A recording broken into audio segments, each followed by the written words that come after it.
like that, you just want to go somewhere and try.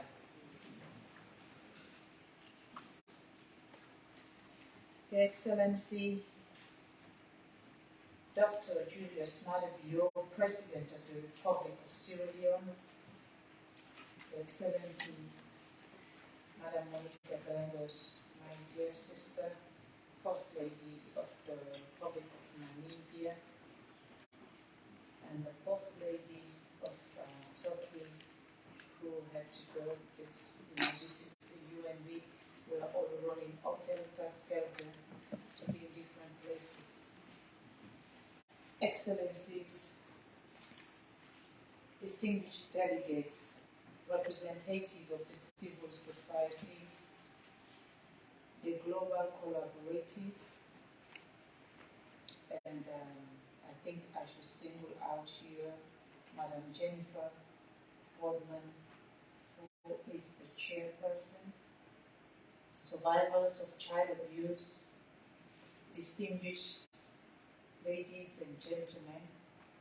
Let me also pay homage to all the ministers and parliamentarians and dignitaries from Sierra Leone who are here present. Today, we have heard about the apparent violence against children, which has become a true humanitarian crisis. Shockingly, over half of the global population of children, totaling 1 billion children aged 2 to 70 years, experience violence each year. Among them, 15 million adolescent girls aged 15 to 19 have endured forced sexual abuse. Child sexual exploitation, abuse, and violence are among the most severe violations of human dignity, robbing a child of their innocence and hindering their inherent potentials. The disruption caused by the COVID-19 pandemic and the effect of climate change-induced migration contribute significantly to the continuous occurrences of child sexual exploitation and violence, both online and within communities. Consequently, this form of violence destroys lives, impose billions of dollars worth of losses on nations in terms of GDP and social well-being. Bearing all this in mind, my humble self, with the support of His Excellency the President of the Republic of Sierra Leone and the survivors of the global collaborative, made an impassionate plea to the world leaders 2 years ago. We launched an international campaign to raise awareness about another global pandemic, because child sexual abuse is a global pandemic. Child sexual violence and the detrimental impact it has on the health and well-being of survivors who have suffered from these tragedies. Today, standing before this esteemed assembly, I can confirm that the leaders of the world have heard our pleas. His Excellency Dr. Maada Bio, President of the Republic of Sierra Leone, heard our plea. The leadership of the Federal Republic of Nigeria had our plea. It will be recorded in the history book that on November 7, 2022, the United Nations General Assembly took a bold step and enormously adopted a resolution declaring November 18 as the World Day for the Prevention of and Healing from Child Sexual Exploitation, Abuse, and Violence all over the world. This landmark resolution, co-facilitated by Nigeria and Sierra Leone, received unprecedented support from the United Nations. I would like to take this opportunity to express profound appreciation to all member states of the United Nations for hearing the plea of the courageous campaigners and taking action for the survivors. The survivors themselves have expressed their desire to thank the dedicated 180 member states that co-sponsored the resolution on that day. Sierra Leone would like to acknowledge His Excellency President Bola Ahmed Tinubu who is now the President of the Federal Republic of Nigeria, for stepping in and supporting this cause, as well as the ongoing engagement of the permanent mission of Nigeria on this important issue. We commend this remarkable collaboration by Nigeria as we celebrate the bold action taken by the United Nations General Assembly on behalf of His Excellency President Bio, the delegation of Sierra Leone, myself. I would like to express our heartfelt gratitude to all those who collaborated and supported us in achieving this historic milestone. First and foremost, I would like to acknowledge the Council of Europe for developing the Lanzarote Convention and for their continuous efforts to protect children worldwide. I extend my thanks to Her Excellency Najat Mala, Special Representative of the Secretary General on Violence Against Children, for her collaboration and support of our initiative. I also express gratitude to Colinius Williams, former Global Director of the Child Protection Program Group, and his staff for providing technical support, data, and guidance throughout the entire process while we were trying to get the United Nations to adopt this resolution. I would also like to thank His Excellency Archbishop Cassia, Permanent Observer of the Holy See, and his office for their selfless support and collaboration. Our heartfelt appreciation goes out to the international community and prominent governing bodies for this unwavering commitment and dedication to formulating policies and legislation aimed at ensuring the well-being of children and aiding survivors on their path to healing and restoration. I want to express deep gratitude to the brave survivors of the global collaborative. The exceptional courage and unwavering spirit have sparked a worldwide movement serving as a beacon of inspiration for all of us. Their unyielding commitment stands as a testament to the strength of the human spirit and its ability to transform adversity into positive change.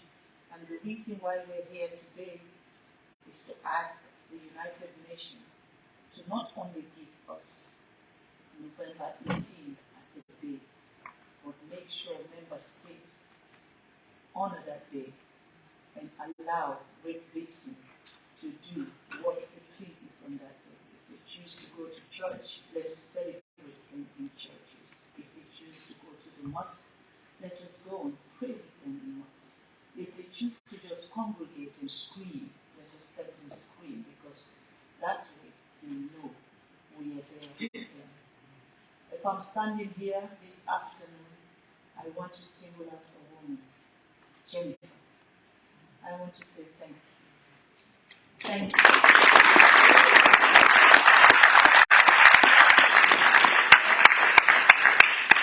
We have a proverb in Africa that says, don't wash your dirty linen where people will see it.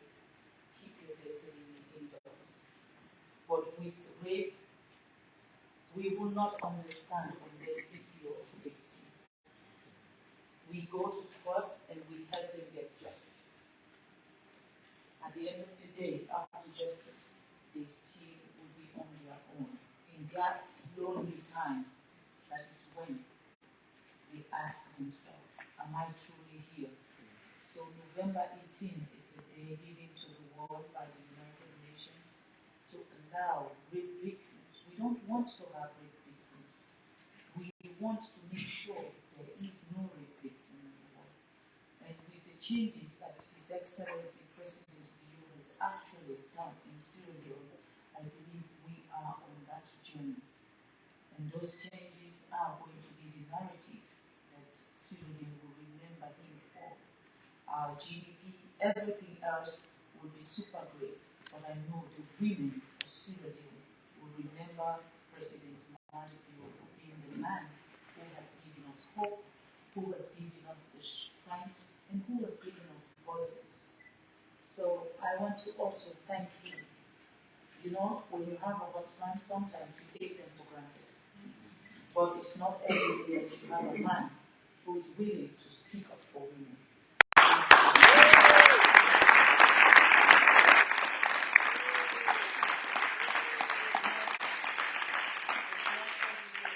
Well, just a man, but imagine when that man is now the president of a nation. His Excellency has been a voice for us women.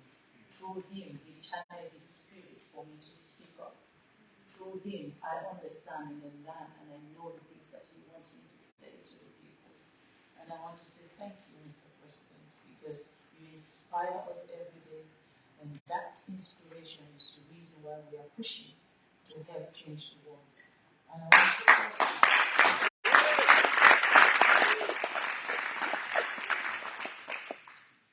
I want to say, if I continue talking about Monica and I, how it's going to look like. But my sister, we are in this together. You have always said to me, focus on your job. And I promise you, I am focusing on my job. And I want to say thank you for not only being a fantastic president of the African First Lady, but for supporting everything that I do. And this is from the bottom of my heart.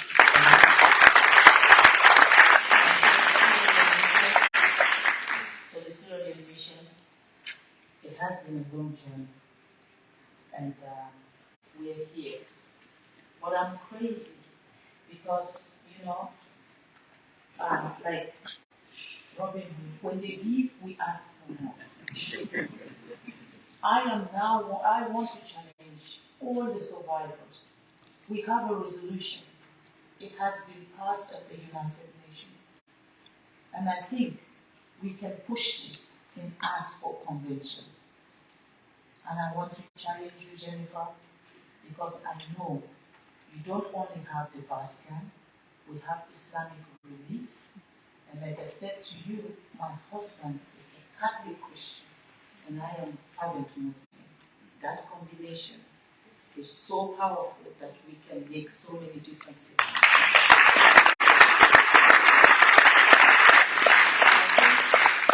Convention is what we should be looking for.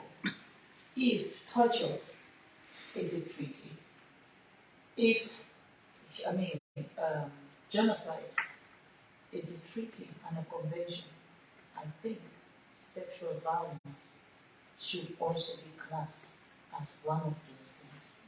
Because that is when a woman's dignity or a man's dignity is taken away from them and they try to heal. Sometimes they do, sometimes they never. And I want to now challenge you and say, we have the most unusual backers, the Islamic relief and the Vatican. We can go for a convention. Ladies and gentlemen, at this juncture, allow me to express my gratitude to each and every one of you for joining us here today and for your undivided attention. Thank you very much.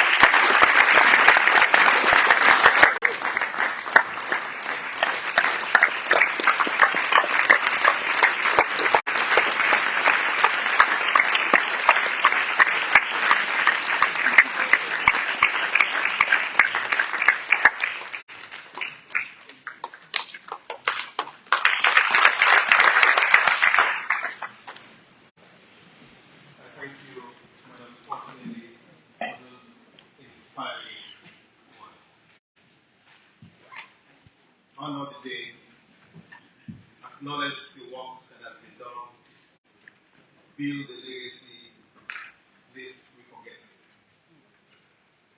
And in doing more, you've asked for accountability, and the ask this afternoon is for convention. And I'm sure the congregation has asked. But also you said that this important work has unusual backers. Indeed, partnership is important here in the United Nations, but also to carry on this important work. And so, I'll proceed to our next item on the agenda, which is to hear from the important partners, the unusual backers, that provided the necessary cooperation and collaboration for us to have the resolution and hopefully to take this forward to engender